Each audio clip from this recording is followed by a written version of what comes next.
আমি যুবকদের পক্ষে একটাই স্লোগান আজকে দিব, যুবকদের চরিত্র রক্ষা করতে চাইলে আর শীত থেকে বাঁচাইতে চাইলে কম্বল দিয়ে নয়, বউ দিয়ে যুবকদের শীত দূর হবে।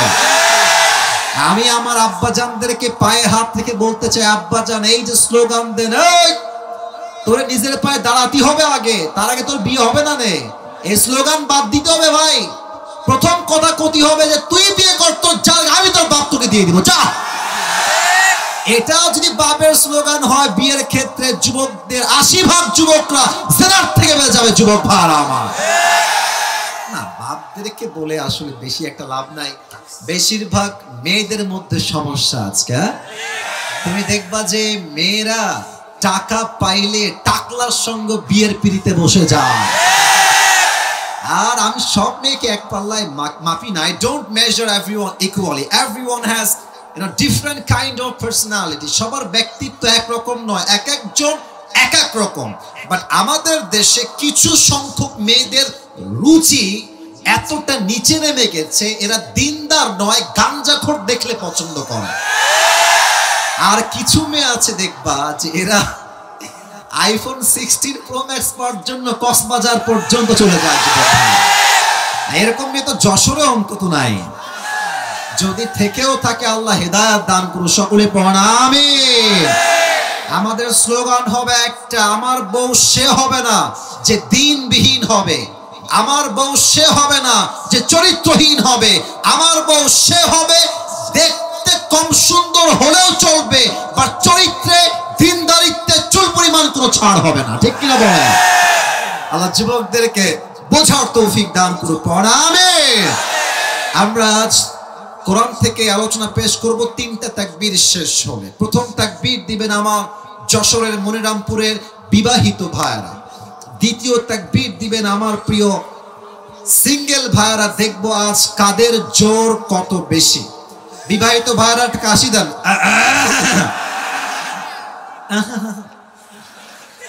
চলো না গো, আওয়াজ নাই গো। আচ্ছা দেখা যাক কিটা পারে আজকে। বিবাহিত ভাইরা দিবেন, এই সিঙ্গেল না, কিপ কোয়াইট, কিপ সাইলেন্ট, তোমরা চুপ থাকো। বিবাহিত ভাইরা তাকবীর দিবেন। লিল্লাহি তাকবীর। মোটামুটি চলে, খারাপ না। আচ্ছা এবার সিঙ্গেল ভাইরা কাশি দাও। আচ্ছা এত সহজ সিঙ্গেলকে হারানো। আচ্ছা দেখা যাক কে পারে আজকে। আমি নাম্বার না, মুরব্বীরা নাম্বার দিবে আজকে। সিঙ্গেল ভাইরা তোমাদের time, it's time for the single people. লিল্লাহি তাকবীর। বিবাহিত ভাইরা আই এম সো সরি, আপনারা আমাকে মাফ করে দিবেন। আজকে যুবকরা সিঙ্গেলরা 80% নাম্বার পেয়ে বেশি পাস করেছে। ঠিক কিনা বলেন? এবার সবাই মিলে তাকবীর দিবেন। আমি সহ আমার আফ্রিদি ভাই সহ আমরা সবাই মিলে তাকবীরের ঠেলায় ভাই স্টেজ ভেঙে নিচে পড়ে যাব। দেখা যাক কত জোর আছে যশোরবাসীর মাঝে। সবাই একটা গলা ঠিক করে নেন। লিল্লাহি তাকবীর। সাউন্ড আসছে, সাউন্ড আসছে। আরেকবার ট্রাই করি। হাত তুলে এমনি মুষ্টিবদ্ধ হাত করেন তো সবাই, মুষ্টিবদ্ধ হাত। Let's try again together. আবার চেষ্টা করব। কাপুরুষের মতো নয়, আমরা সবাই বীর পুরুষের সন্তান, যশোরের ভাড়া। লিল্লাহি তাকবীর। আল কোরআনের আলো, আল হাদিসের আলো। কোরআন হাদিস যেখানে, আলেম ওলামা যেখানে, যশোরবাসী যেখানে, মনিরামপুরবাসী যেখানে, আল্লাহ তাআলা কবুল করুন। সকলেই আমরা দিল খুলে জবান খুলে পড়ছি আমিন। আমি আসলে আপনাদের জন্য ছোট্ট একটা গিফট নিয়ে আসছি, নেবেন? একখান গিফট নিয়ে আসছি সবার জন্য নয়, এই যে একজন পাবে, বুঝছেন? একজন, আর তার বেশি না। সেইতে কিটা, যেইতে আমার ওয়াজ ভালো করে শুনবেন মন দিয়ে, তাছাড়া আর কোনো সুযোগ নাই। কি সুযোগ বলে দিচ্ছি। আমি আসি যে ওয়াজটা আজকে পুরো স্পেসিফিকলি রিপ্রেজেন্ট করব আপনাদের সকলের সামনে। শর্ত একটা, আপনি চাইলে আপনার খাতায় অথবা নোট ডাউনে আপনার নোটবুকে লিখতে পারেন, অথবা চাইলে মুখস্থ করতে পারেন। শেষে গিয়ে আমি বলবো কে পারবা আমার প্রশ্ন উত্তর করতে, দাঁড়িয়ে যাও। যে পারবে, মিডিয়া তো অনেক ভাইরা এসেছেন, আমি সবার সামনে আজ এই টুপিটা তার মাথায় পরিধান করা দিব। বলেন সবাই ইনশাআল্লাহ। না, ইনশাআল্লাহর আওয়াজটা আস্তে হয়ে গেছে, বলেন সবাই জোরে সোরে ইনশাআল্লাহ। শেষ তাকবীর দেন, লিল্লাহি তাকবীর। আজ আমরা অল্প সময়ে ছোট্ট একটা বিষয়কে হাইলাইট করব কোরআন থেকে, হাদিস থেকে। আমি জাস্ট শব্দের নামটা বলছি, সবাই আমাকে বলবেন সেই শব্দটা কি। আমি বলছি, আজ আলোচনার সেন্ট্রাল থিম বা সাবজেক্ট ম্যাটার হচ্ছে the life of hair after, পরকালের জীবন। বলেন সবাই যশোরের ভাইরা, দুনিয়ার জীবন না পরকালের জীবন? আচ্ছা, এবার কিছু ইমানি প্রশ্ন করতে চাই, জবান করে সবাই উত্তর দিবেন। বলেন তো আমার যশোরের মনিরামপুরের ভাইরা, এখানে যে বসে আছেন জীবিত, বাসায় যে জীবিত ফিরে যাবেন, do you have any guarantee about it? শুনি নাই, কারো কি গ্যারান্টি আছে কোনো? নাই। কুল্লু নাফসিং দাইকাতুল মাউত, everyone has to take the test of death. প্রতিটা মানুষকে মৃত্যুর স্বাদ গ্রহণ করাবে একজন। আওয়াজ দিয়ে বলেন সবাই, তিনি কে? 2 নম্বর প্রশ্ন, বুঝে শুনে উত্তর দিবেন, না বুঝলে চুপ থাকবেন, no problem at all, but বুঝে থাকলে উত্তর কেউ বাদ যাবেন না। বলেন তো সবাই, দুনিয়ার জীবনটা কি অধিক উত্তম না আখিরাতের জীবনটা অধিক উত্তম? আমি যশোরের সাউন্ড এইবার পাচ্ছি। দুনিয়ার জীবন বেশি উত্তম না আখিরাতের জীবন বেশি উত্তম? এটার দলিল এই কোরআনের যুবক ভাইরা, মুরব্বী আব্বা জানরা, বলেন তো সবাই আছে না নাই? 30 নম্বর পারা সূরাতুদ দুহা, আমার আল্লাহ তাআলা বলছেন, ওয়ালাল আখিরাতু খায়রুল লাকা মিনাল উলা। আমি আল্লাহ রাব্বুল আলামিন আখিরাতের জীবনকে দুনিয়ার জীবনের চাইতে হাজার হাজার গুণ বেশি উত্তম বানিয়েছি। কোন সুবহানাল্লাহ। The life of hereafter is much more better than this worldly life. আল্লাহ তাআলা বলছেন, দুনিয়ার জীবনের চাইতে আখিরাতের জীবনকে হাজার হাজার গুণ বেশি উত্তম বানিয়েছে। 100 আওয়াজ দিয়ে বলেন সবাই, তিনি কে? 3 নাম্বার প্রশ্ন, এটাই শেষ প্রশ্ন। শেষ ভালো যা, সব ভালো তা। আচ্ছা, আমাকে আগে দেখেন, মানে প্রশ্ন করার আগে আমাকে দেখেন। আচ্ছা, আমার ফেস, আমার মানে স্ট্রাকচার, আমার দেহ লম্বা, সব দেখে আপনার কি মনে হচ্ছে আমার বয়স অন এন অ্যাভারেজ মোটামুটি আমার বয়স কত হতে পারে যশোরের ভাইরা? 50 বছর কে কয় রে? এই 25-30 এরকমই তো মনে হয়। আচ্ছা, এখানে এমন কোন মুরব্বী কি আছেন যেই মুরব্বীর বয়স, আবারও বলছি, এখানে এমন কোন মুরব্বী কি আছেন যেই মুরব্বীর বয়স 50-এর বেশি? কে আছেন একটু হাত তুলবেন। 50-এর বেশি, আপনার বয়স তো 50+। এই তো আমার সভাপতি সাহেবই বসে আছেন, ওদিকেও আছেন, এদিকে তাকান, বলেন এবার উত্তর দেন। আমি বলি, বলেন সবাই, দুনিয়ার জীবন কি বেশি লম্বা না আখিরাতের জীবন বেশি লম্বা? আরে কত বেশি লম্বা আপনাকে জানতে হবে তো, কত বেশি লম্বা একটু বুঝতে হবে আপনাকে, ইমাজিন করতে হবে। You have to feel it, you have to imagine the matter. আপনাকে অনুধাবন করতে হবে আখিরাতের জীবন কতটা লম্বা। 30 নম্বর পারা সূরাতুন নাজিআতের সর্বশেষ আয়াত, আল্লাহ তাআলা বলছেন, কান্নাহুম ইয়াওমা ইয়ারাউনাহা লাম ইয়ালবাথু ইল্লা আশিয়াতান আও দুহাহা। 30 নম্বর পারা সূরাতুন নাজিআতের সর্বশেষ আয়াত, 46 নম্বর আয়াত, আল্লাহ তাআলা বলছেন, দুনিয়ার মানুষ যখন মারা যাবে, 80 বছরের মুরব্বী আব্বাজান যেই দিন মারা যাবে, 100 বছরের মুরব্বী আব্বাজান যেই দিন মারা যাবে, পরকালের জীবন যখন শুরু হয়ে যাবে, পরকালের জীবনটা এত এত এত বিশাল লম্বা মনে হবে। 80 বছরের মুরব্বী ডাক দিয়ে বলবে, আল্লাহ, আমার কাছে এই 80 বছরের হায়াতকে এত এত ছোট মনে হচ্ছে, আমার মনে হচ্ছে পরকালের জীবনটা এত বেশি লম্বা, আমার কাছে দুনিয়ার 80 বছর হায়াতটা আজকে একটা সকাল কিংবা একটা সন্ধ্যার মতো মনে হচ্ছে। আল্লাহু আকবার। 80 বছর একটা হায়াতকে মানুষ ভাববে দুনিয়ার একটা সকাল কিংবা একটা সন্ধ্যা। Could you imagine how much long time it is? কতটা লম্বা সময় হবে পরকালের জীবনটা। লম্বা লম্বা হায়াত হবে পরকালের জীবনটা। এবার আমি সবাইকে একটা আবদার করতে চাই, যারা বসে আছেন চোখটা 3 সেকেন্ডের জন্য সবাই বন্ধ করবেন, সবাই, কেউ বাদ যাবেন। আর একটা কথা, কেউ যদি ওয়াজের মাঝে উঠে যায় ও লুঙ্গি টাইনা ধরে বসায় দিবেন, তবে খুলে যেন না যায়, সাবধানে বসায় দিবেন। কারণ বছরে একটা দিন ওয়াজ মাহফিল, 12টা পর্যন্ত ওয়াজ না করলে আমার মুরব্বী যুবক কারো কলিজাই ঠান্ডা হবে না আজকের মাহফিলে, ঠিক কিনা বলে?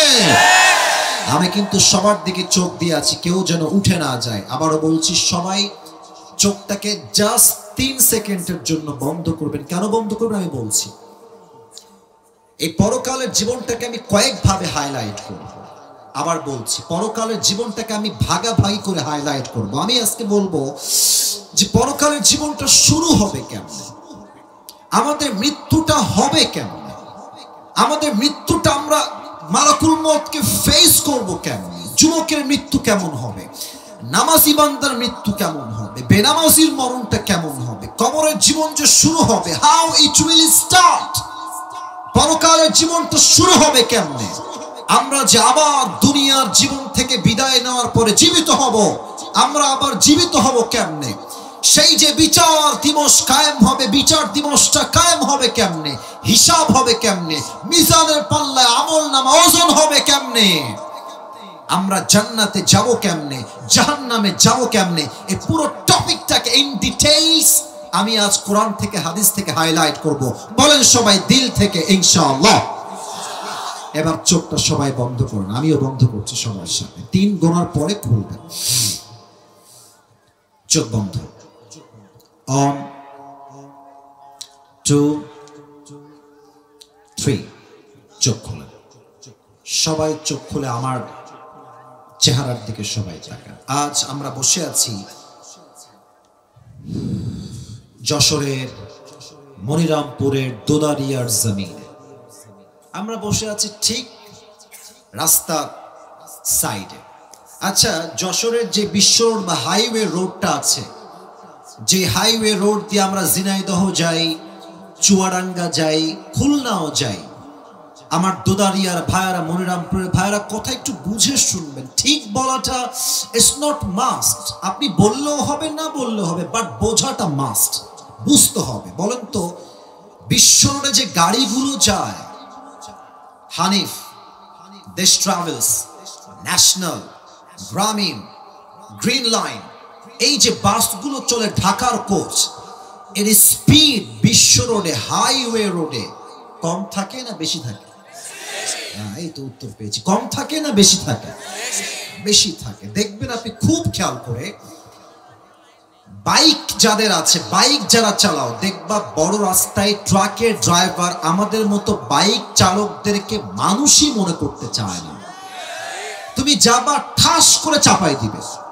আমার মনে হয় যে ট্রাকের চালক আমাদেরকে মানুষ মনে করে না, রাস্তার বামে চাপায় দেয়, ডানে চাপায় দেয়, খালে ফেলায় দেয়, ওদেরকে আবার সামনে গিয়ে অ্যাটাক করা দরকার, গাড়ির থেকে নামিয়ে জুতার পিটা করা দরকার। যুবক ভাইরা আমার, আপনি কাল সকাল যখন হয়ে যাবে, কেউ যাবে স্কুলে, কেউ যাবে কলেজে, কেউ যাবে বাজারে, কেউ যাবে ব্যবসায়, কেউ যাবে চাকরিতে, সবাই সবার কর্মস্থলে সকাল হলেই ছুটে যাবে। আপনি জাস্ট ভাবেন যে কালকে সকালবেলা আপনি যাবেন যশোরের মেইন শহরে, একদম মেইন শহর, তো আপনি হাইওয়ে রোড দিয়ে যাবেন। আমি বোঝাবার সাথে একটা জিনিস বোঝাই, আমার দিকে সবাই তাকান। আমাদের পেছনে একটা রাস্তা আছে না, দেখতে হবে না, আমার দিকে তাকান। পেছনে একটা রাস্তা আছে না আমাদের? আরে ভাই কথা কোন আছে না নাই? আচ্ছা, মনে করেন পেছনের রাস্তা পেছনে নাই, এটা হচ্ছে এইখানে। আবার বলছি, পেছনের রাস্তা পেছনে নাই, এক্সাম্পল হিসেবে রাস্তা এইখানে। আর আমি আসিফ হুজুর যেখানে বসে আছি, এটা হচ্ছে আপনার বাসার গলি, বোঝাবার সাথে। তো এই বাসটা হচ্ছে বিশ্ব রোড, এটা হচ্ছে আপনার বাসার গলি। সাইকেল নিয়ে যাচ্ছেন, বাইক নিয়ে যাচ্ছেন, অটো নিয়ে যাচ্ছেন, অথবা সিএনজিতে যাচ্ছেন, গলির রোড থেকে বিশ্ব রোডে উঠে আপনি জাস্ট বাম দিকে যান, এই দিকে।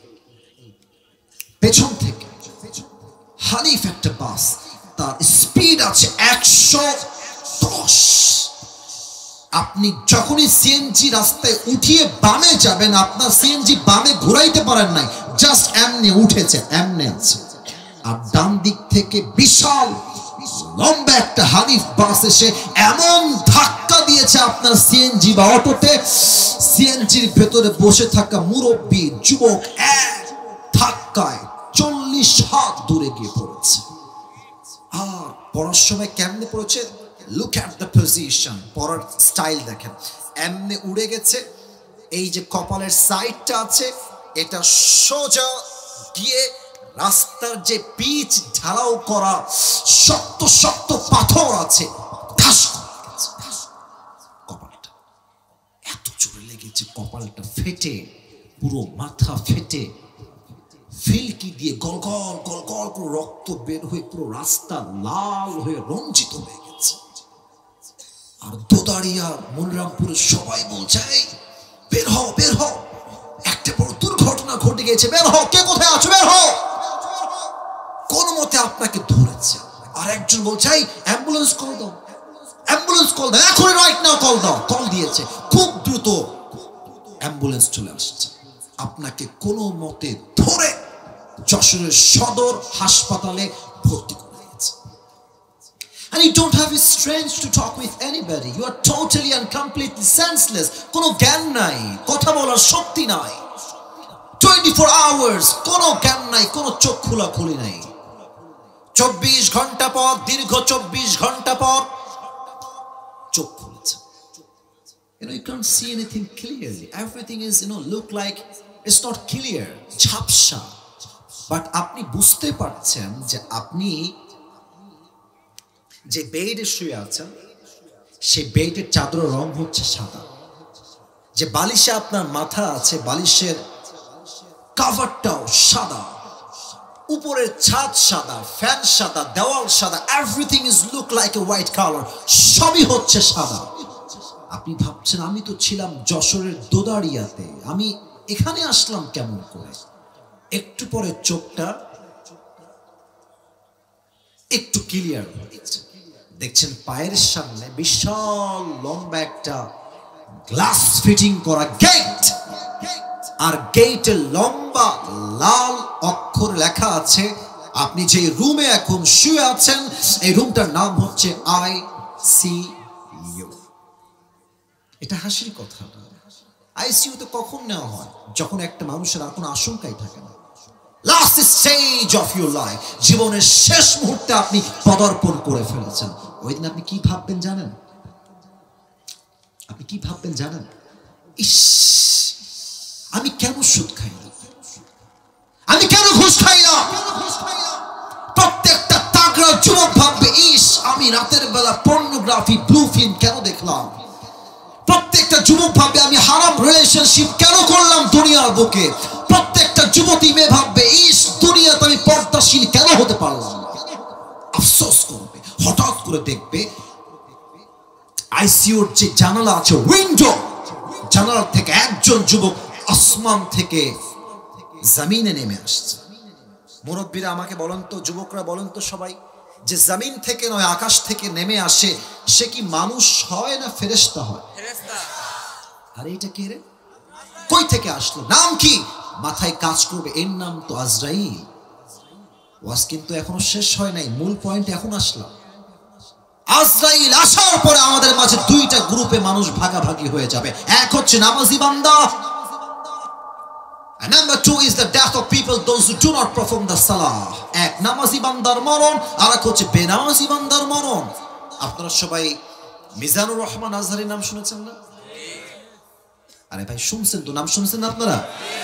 আপনাদের যশোরে কিন্তু আমাদের প্রিয় আজহারী হুজুরের জানুয়ারি মাসে প্রোগ্রাম আছে। হ্যাঁ, আপনারা ওটা হয়তো আসলে খুলনার ওই দিকে আকিজ ফাউন্ডেশন উদ্যোগে হতো, তো ওটা খুলনার থেকে চেঞ্জ করে যশোরে দেওয়া হয়েছে। দেখবেন যশোরের পুরো মাটিটাই ওই তারিখে ইসলামের ঘাঁটি হয়ে যাবে। যুবক ভাইরা আমার, শুধুমাত্র যশোর মনিরামপুর থেকে নয়, কুষ্টিয়ার থেকে, ঝিনাইদহ থেকে, চুয়াডাঙ্গার থেকে, প্রত্যেকটা জেলার থেকে প্রত্যেকটা মানুষ যশোর মুখে যাত্রা করবে সেই দিন, ঠিক কিনা বলে? আমি এটা বলা মূল উদ্দেশ্য না, আমার উদ্দেশ্য আরেকটা। আজহারী সাহেবের আপনারা অনেকে চিনবেন, হয়তো যুবকরা বিশেষ করে চিনবেন। আজহারের একজন নানা ছিলেন, তার নাম হচ্ছে গোলাম সারওয়ার সাইদি হুজুর। দেখছেন না আপনারা কেউ কেউ? আরে আমি আসিফ হুজুরের চেহারা কি সুন্দর, ওনার বয়স 50+। ওনার চেহারা দেখলে মনে হয় একটা চেহারা নূর, একটা মুক্তা ঝরছে, এত সুন্দর চেহারা তার। উনি প্রায় একটা কথা বলতেন, আজহারীর নানা। উনি বলতেন, নামাজ নাই যার, ঈমান নাই তার। নামাজ নাই যার, মুসলমান হিসেবে পরিচয় দেওয়ার কোনো যোগ্যতা নাই, তাই যুবক ভাইরা আমার, ঠিক কিনা বলো?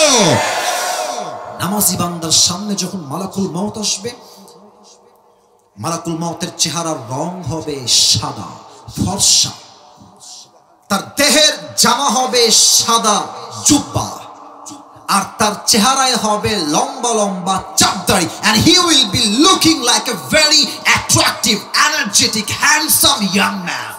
তার চেহারা এতটা সুদর্শন হবে, তার চেহারা এতটা মুচকি হাসি থাকবে, নামাজি বান্দা তার চেহারা দেখেই খুশিতে আত্মহারা হয়ে যাবে। সুবহানাল্লাহ পড়ো সবাই। নামাজি বান্দার সামনে মালাকুল মউত ডাক দিয়ে বলবে, হে নামাজি বান্দা, কোনো টেনশন নাই, ইয়া আইয়াতুহান নাফসুল মুতমাইন্না উখরুজি ইলা মাগফিরাতিল্লাহি ওয়া রিজওয়ানিহি। এই প্রশান্ত আত্মা, আসো আসো, বের হয়ে আসো। তুমি বের হয়ে আসবা, আল্লাহর জান্নাত তোমার জন্য অপেক্ষায় অপেক্ষমান রয়েছে। সুবহানাল্লাহ। না সুবহানাল্লাহটা আরে দিল থেকে বলেন সবাই, সুবহানাল্লাহ সুবহানাল্লাহ। আচ্ছা, আমার হাতে এটা কি? কথা বলতে ভয় পান কেন? এটার নাম কি ভাইরা? আচ্ছা, একবার সবাই, ডানের ভাইরা, সামনের ভাইরা, বামের ভাইরা, লুক অ্যাট দিস টিস্যু। বলেন তো এটা কি গোল না চারকোনা? চারকোনা। হ্যাঁ, গোল না চারকোনা? চারকোনা। আল্লাহর হাবিব বলেছেন, কাফাম মিন আকফানিল জান্নাহ ওয়া হানুত মিন হানুতিল জান্নাহ। জান্নাতি বান্দাকে, নামাজি বান্দাকে দুনিয়ার থেকে জান্নাতে নেওয়ার জন্য আল্লাহ তাআলা জান্নাত থেকে একটা লাল রেশমি রুমালের কাপড় জান্নাত থেকে দুনিয়াতে পাঠায় দিবে। সুবহানাল্লাহ। জান্নাতে রাখবে, ইল্লিয়িন তথা আপনার রূহকে নিয়ে সঙ্গে সঙ্গে জান্নাতের ঠিকানায় পৌঁছায় দিবে। আল্লাহু আকবার।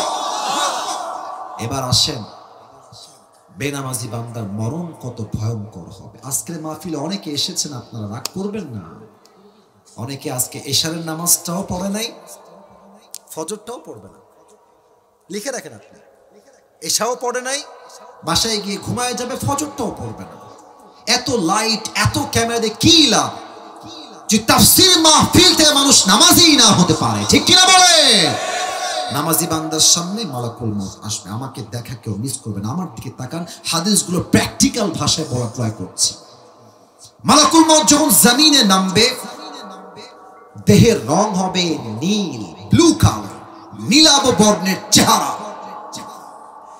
তার জামা হবে কালো কুচ্ছি, ব্ল্যাক কালার।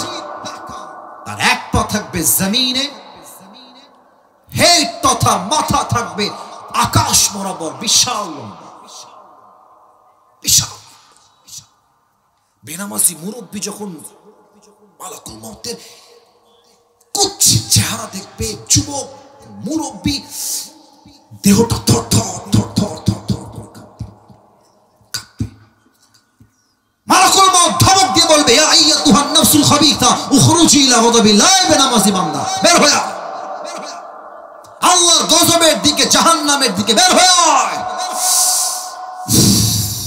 বের হবে না, ডান দিকে দৌড় দিবে, বাম দিকে দৌড় দিবে, আর একবার রুহুটা বের হয়ে পেছনের দিকে পালাতে চাইবে। Look at my left hand, বাম হাত দেখেন। বেনামাজি বান্দার দিকে মালাকুল মউত তার বাম হাতটা দিয়ে এমন জোরে একটা থাবা দিবে, তার বুকের ভেতরে হাতটা এমনি ঢুকায় দিবে। রুহুটাকে যখন তার বুক থেকে টেনে হিচড়ে বের করবে, হাদিসে আসছে একটা জীবিত ছাগলকে যাবেহ না করে তার চামড়া কেউ যদি টেনে হিচড়ে চাকু দিয়ে ছিঁড়ে ফেলে, ওই ছাগলটার যে পরিমাণ কষ্ট হয় তার চাইতে 70 গুণ বেশি কষ্ট দিয়ে বেনামাজি বান্দার রূহটাকে কবজ করা হবে। সকলেই দিল থেকে বলেন নাউজুবিল্লাহ। পারবেন এই কষ্ট সহ্য করতে? বলুন, কে আছে পারবে? যদি আপনাকে ওটা ব্যথার আঘাত করে, তাই তো আপনি সহ্য করতে পারেন। শীতকালে যখন কেউ পড়ে যায়, একটু আঘাত লাগলে পুরো দেহটা থরথর থরথর করে কাঁপে। বেনামাজি বান্দা 70 গুণ বেশি কষ্ট, তার রূহটা কবজ করা হবে। আপনি ভাবেন না তার ব্যথা কত বেশি হবে। রূহটা কবজ হয়ে যাবে, লাশটা পড়ে যাবে, ব্যাস কবরের জীবন শুরু। এবার একটা প্রশ্ন করব সবাইকে, তবে উত্তর সবাই ভুল দিবে। প্রায় মানুষ বলতে 90% মানুষই ভুল দিবে। বলেন তো কবরের প্রশ্ন মোট কয়টা হবে? 4টা। একজন সঠিক, বাদ বাকি সবাই 3টা বলেছেন। হয়তো বলবেন হুজুর সারা জীবন শুনলাম 3টা, আপনি কোন 4টা? আপনি আইসেন কোয়ান্তে?